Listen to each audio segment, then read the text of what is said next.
নমস্কার। সামনের ২৬শে ফেব্রুয়ারি আমাদের সনাতন ধর্মাবলম্বীদের শিবরাত্রি ব্রত। এই দিন আমরা সকলেই শিবরাত্রি ব্রত উদযাপন করি বা উপোস থাকি। তো শিবরাত্রিতে বলা হয় যদি শিবরাত্রি ব্রত পালন করা হয় তবে সেই দিন যেই বর চাওয়া হয় সেই বর পূরণ করা হয়। বর অর্থাৎ ইচ্ছা। ইচ্ছা বা আশা পূরণ করা হয়। কিন্তু আমরা অনেকেই মনে করি যে বর অর্থাৎ স্বামী বা পতিদেব।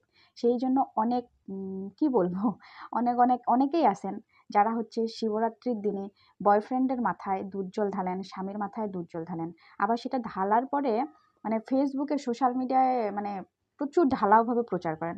এভাবে কি মনে করতেছেন যে আপনার ভালোবাসার প্রকাশ হচ্ছে? না, এটা আপনি আপনার সনাতন ধর্মকে ছোট করতেছেন। আপনি এটা প্রমাণ করতেছেন যে আমাদের মহাদেব এবং আমাদের তথাকথিত বয়ফ্রেন্ড ও বর মানে একই কাতারের। আমরা আমাদের ঈশ্বর মানে মহাদেবকে আর আমাদের যে বয়ফ্রেন্ড বরকে আমরা সমান করে আমাদের ধর্মকে আমাদের সনাতন ধর্মকে আমরা অপমান করতেছি এবং কি অন্য মানুষদের কাছে আমাদের ধর্মকে হাস্যকর বানাচ্ছি।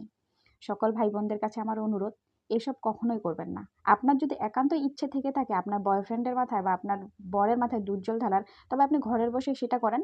কিন্তু দয়া করে ফেসবুকে এসব প্রচার করবেন না। এসব প্রচার করলে আমাদের ধর্মটা ছোট হয়। যদি কথায় কোনো ভুল থেকে থাকে ক্ষমা করবেন। নমস্কার।